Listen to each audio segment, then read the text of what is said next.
হে হে হে হে হে আহিলা টিংকু এতিয়া তোমাৰ প্ৰথম প্ৰশ্ন হ'ব স্বাধীন ভাৰতৰ প্ৰথম প্ৰধানমন্ত্ৰী কোন আছিল কোৱাচোন বাৰু জৱাহৰলাল নেহৰু ছাৰ ঠিক আছে বাৰু এতিয়া তোমাৰ ছেকেণ্ড প্ৰশ্ন হ'ল নাগাসাকি আৰু হিৰোশ্বিমা চহৰ দুখন ক'ত অৱস্থিত জাপানত ছাৰ থেংক ইউ এতিয়া ৩ নম্বৰ প্ৰশ্ন হ'ল ভাৰতবৰ্ষই স্বাধীনতা কেতিয়া লাভ কৰিছিল 1857 চনৰ চিপাহী বিদ্ৰোহৰ সময়ৰ পৰাই প্ৰচেষ্টা চলিছিল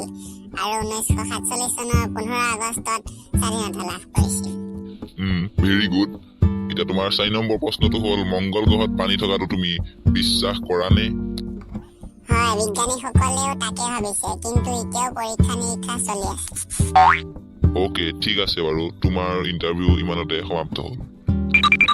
থেংক ইউ ছাৰ তেন্তে মই আহোঁ নেক্সট কোন আছা ঐ টিংকু তোমাৰ ইণ্টাৰভিউ কেনেকুৱা হ'ল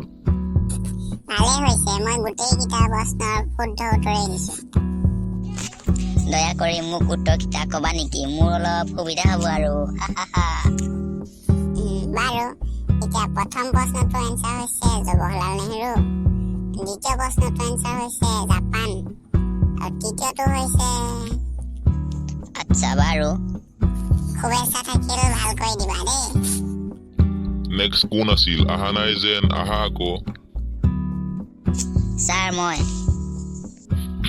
আচ্ছা তোমাৰ নাম জৱাহৰলাল নেহৰু ছাৰ আৰু তোমাৰ ঘৰ ছাৰ জাপানত ঐ তোমাৰ জন্ম কিমান চনত হৈছিল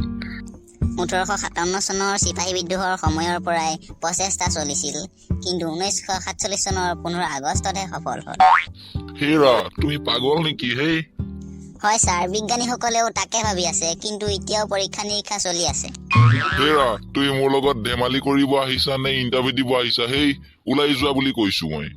অতি সোনকালে মোৰ আগৰ পৰা আঁতৰ হোৱা